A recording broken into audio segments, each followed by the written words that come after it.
Sejam todos muito bem-vindos de volta ao nosso canal Creio, Logo Sei. Hoje, continuando a sequência sobre os Salmos Messiânicos 22, 23 e 24, vamos falar um pouquinho do Salmo 23. Antes de mais nada, peço a você que, se ainda não se inscreveu no nosso canal, que você se inscreva, por favor, que você curta e compartilhe esse vídeo se você gostar, se você for abençoado, e que você possa nos seguir lá nas redes sociais, no Instagram e no Facebook. Muito obrigada. Vamos ler? O Senhor é o meu pastor, de nada terei falta. Em verdes pastagens me faz repousar e me conduz às águas tranquilas. Restaura-me o vigor, guia-me nas veredas da justiça, por amor do seu nome. Mesmo quando eu andar por um vale de trevas e morte, não temerei perigo algum, pois tu estás comigo. A tua vara e o teu cajado me protegem. Preparas um banquete para mim à vista dos meus inimigos. Tu me honras, ungindo a minha cabeça com óleo e fazendo transbordar o meu cálice. Sei que a bondade e a fidelidade me acompanharão todos os dias da minha vida e voltarei à casa do Senhor enquanto eu viver. Amém. Bendita seja a palavra do Senhor. Salmo maravilhoso que a maioria de nós conhece e decora, não é verdade? Desde pequenininha a gente aprende a decorar o Salmo 23, é um dos primeiros capítulos da Bíblia que a gente aprende a decorar. É maravilhoso e nós entendemos que ele está falando, o salmista, quando profetizou o Salmo 23, estava ali falando do tempo de hoje, do tempo da igreja, da dispensação da igreja de Cristo, da graça de Deus no mundo, os 2 dias, os 2 milênios da noiva do Senhor.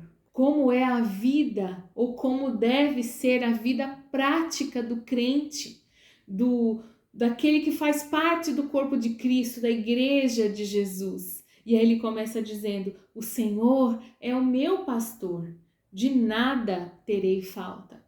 A Bíblia vai nos mostrar em João que Jesus mesmo disse: eu sou o bom pastor, aquele que dá a vida pelas ovelhas, aquele a quem as ovelhas reconhecem a voz, né? Então, somos nós ovelhas do pastoreio, do rebanho do Senhor Jesus Cristo.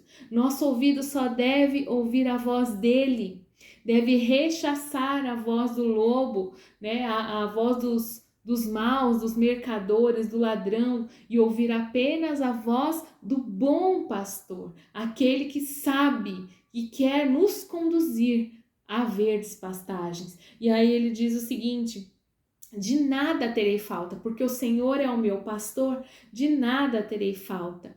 Então, o que esse texto está querendo dizer aqui é que ele não vai nos faltar, que o bom pastor jamais vai nos deixar, jamais vai nos faltar. Não significa que a gente não vai ter falta de nada, falta de coisas, não, mas que ele, a sua presença, são suficientes para nos dar tudo o que precisamos.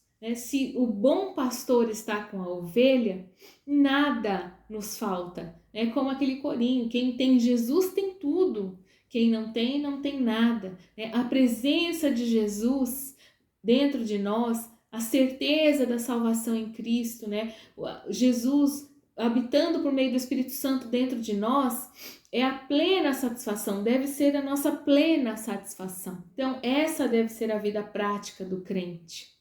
Ter o Senhor, o bom pastor, como de fato seu pastor, e entender que nada lhe falta. Por quê? Porque ele tem o bom pastor dentro de si, o conduzindo. E aí ele vai dizendo, na prática, o que acontece nos versículos 2, 3, verdes pastagens, me faz repousar, me conduz seguro a águas tranquilas, restaura-me o vigor. Então nós vemos aqui que o Senhor conduz a ovelha por alimentos nutritivos, Em verdes pastagens me faz repousar.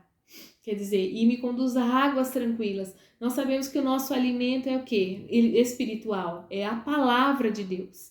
Então, o Senhor nos conduz para sermos alimentados nutritivamente, para bebermos da água viva que é Ele mesmo. E isso nós fazemos como? Nós conseguimos como?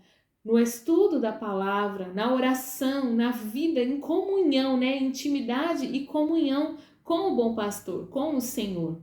No versículo 3, né? Guia-me pelas veredas da justiça por amor do seu nome. Nós sabemos que quem habita no crente é o Espírito Santo de Deus. E Jesus disse que ele nos guiaria em toda a verdade. Então aqui nós podemos ver restauração e um guia que nos leva, né, que nos conduz, uma condução à justiça, né? Nós devemos ser guiados o tempo todo pelo Espírito Santo de Deus que habita em nós. No versículo 4 ele fala, né, ainda que eu andasse pelo vale da sombra da morte, não temeria.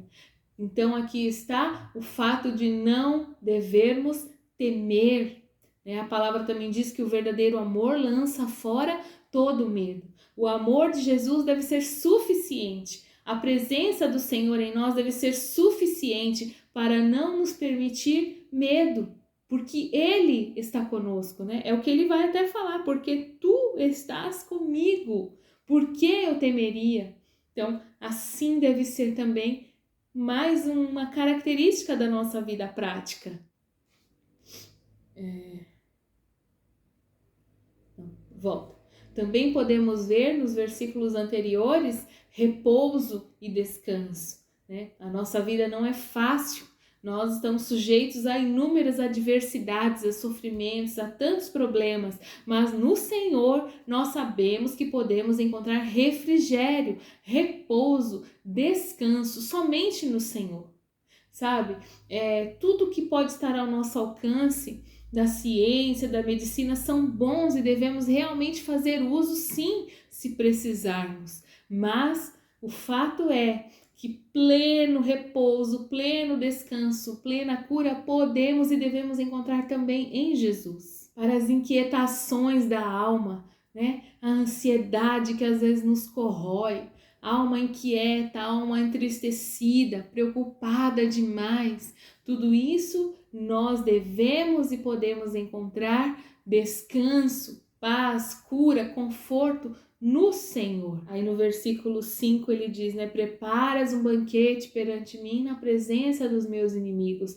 Podemos entender como provisão, graça, proteção, às vezes em meio a inimigos à nossa volta, inimigos espirituais, né? O inimigo das nossas almas e sua horda de demônios que constantemente tentam contra nós, né? E podemos ter no Senhor provisão, graça, segurança, honra, proteção diante desses inimigos. Bem no 5 ele fala, né? Tu me honras ungindo a minha cabeça com óleo, fazendo transbordar o meu cálice. Aqui estamos diante das bênçãos do Espírito Santo. A unção do Espírito Santo sobre o crente. Se você é salvo por Cristo Jesus, você tem a unção do Espírito de Deus sobre você. Você é rei e sacerdote, como os sacerdotes e os reis eram ungidos no Antigo Testamento, né? Era derramado óleo sobre eles, sobre a cabeça do cristão também é derramado o óleo do Espírito Santo.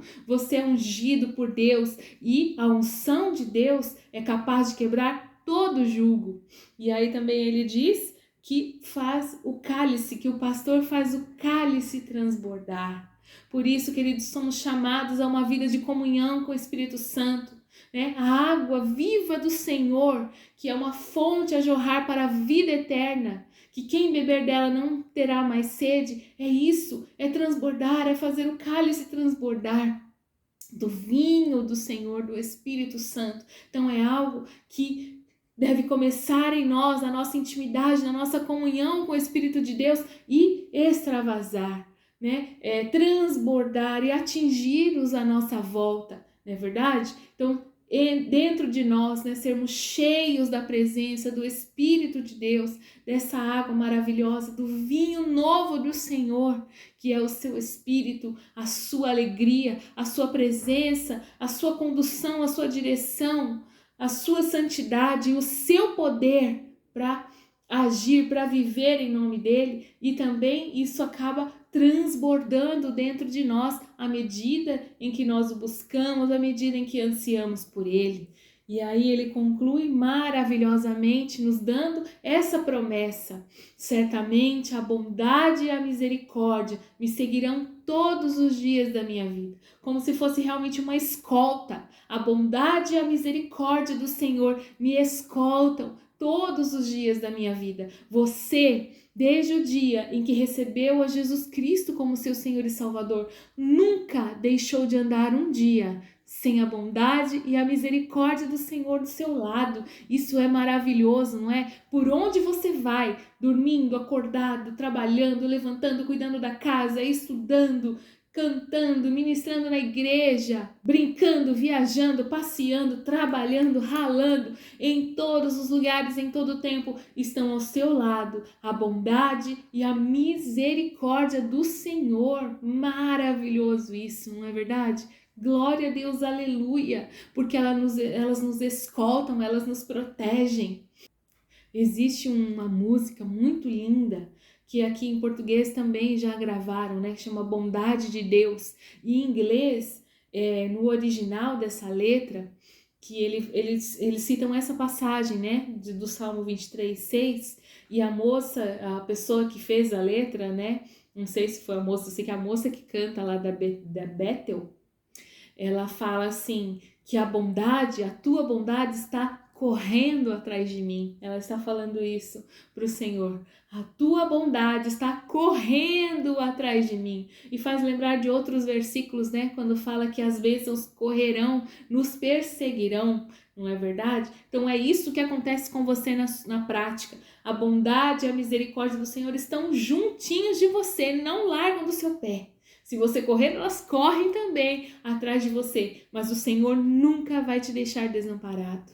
Nunca. Aleluia. E aí ele termina dizendo: e voltarei à casa do Senhor enquanto eu viver. Nessa parte eu prefiro mais aquelas versões anteriores lá, né? A Ara, a Almeida, revisada e tudo mais, que diz assim, né? Que habitarei na casa do Senhor para todo sempre, habitarei na casa do Senhor enquanto eu viver. E aqui está outra promessa, que no porvir, quando Jesus nos arrebatar ou quando Ele nos chamar, formos ao encontro dEle, estaremos na casa do Senhor para todo sempre.